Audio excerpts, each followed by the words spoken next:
Yeah.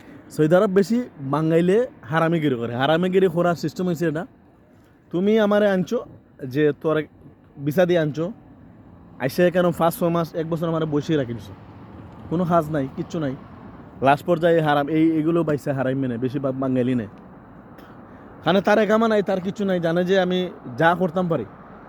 বুঝছেন নাকি বলছি? যেমন কিছু লোক আসে বা সৌদি আরবে আনলিগেল অবস্থায় আসে, এসে কোনো কাজ পায় না, কাজ না পাই এগুলো কাজ করে, বা বেশিরভাগ 2 নম্বরে কাজ করে, তারা মানে একামা টাকামা ঠিক না। একামা যার ঠিক আছে, আবার এরা কোনো বালা অবস্থা থাকলে পরিমাণ সত্যি এই কাজে যায় না। অনেকে বলেন যে বাঙালিরা কেন এই সুরি সামারি বা কেন এটা কি বলে, এই যে মানুষের হেওরানি করে কিসের জন্য? এই দেশে একবেলা খাইতে হইলে এটা খা লাগবো ভাই, তোমার কেউ মাগনা খাওয়া হইবে না। যদি সে সুস্থ অবস্থায় একটা কাজ পেয়ে যায়, সুস্থ অবস্থায় যদি কোনো কাজ পাইলে এক আমার জীবনে যেত না সে। বুঝছো না কি বলছি আপনাকে? যেমন আমরা কোম্পানিতে কাজ করি, মাস শেষে 60 টাকা হোক আর 5 টাকাও আমরা পাই, আমরা ফ্রেশ হলে ফ্যামিলি চালাইতাম পারি।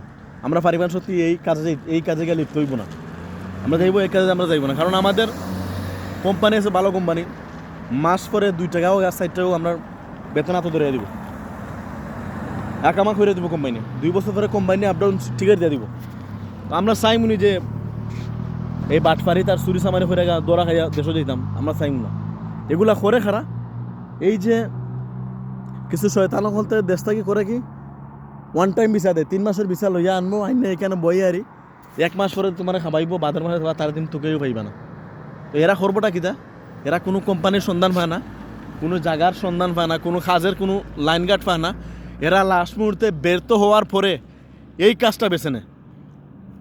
পুরানা পাপি কয়েকটা মিলা বলবো যে বাঙালির নিরাই কোনো জায়গাত পালে বা অফশোর কোনো জায়গাত পাইলে বাঙালির হাইজেক করে, সৌদিরে কোনোদিন হাইজেক করে পারবে না। সৌদিরও হাইজেক করে দেবো যদি সিস্টেমে পায়, সে সৌদিরে হাইজেক করা বাস্তব, সৌদিরও হাইজেক করা লিপ্ত হয়ে যাবে।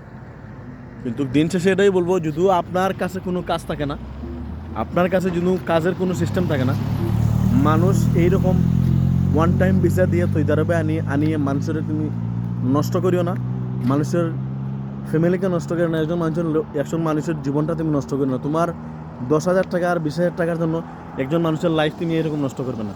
এই সৌদি আরবে একবেলা খাইতে টাকা লাগে, কেউ একটা টাকা কেউ দিব না। তুমি যে আইসো, তোমার বাইয়ে 100 মানে 100 তোমারে দিব, আর কেউ তোমার এক্সট্রা দিত না, কেউ তোমার এক্সট্রা দিত না। বুঝছেন?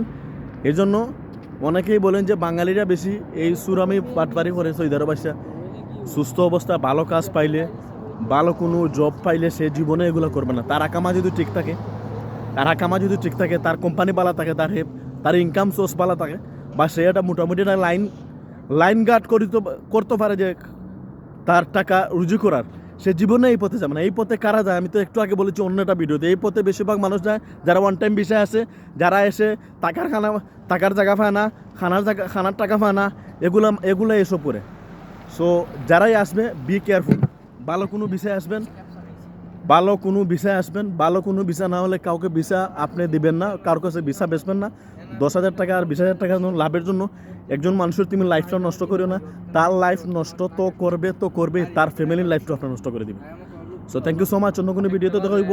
যারা এই সৌদি আরবে আসবেন বি কেয়ারফুল, সুস্থ অবস্থা খাম যদি থাকে, ভালো কোম্পানি থাকে বা ভালো কাজ থাকে, আপনি আসেন। যদি ভালো কোনো কাজ থাকে না, ভালো কোনো এটিটিউড থাকে না, আপনি আসার দরকার নেই। একজন মানুষের লাইফ নষ্ট করবেন না, একজন মানুষের পুরা ফ্যামিলি আপনি নষ্ট করবেন না। So thank you so much. অন্য কোনো ভিডিওতে কথা হইব। আজ এই পর্যন্ত। সালামু আলাইকুম।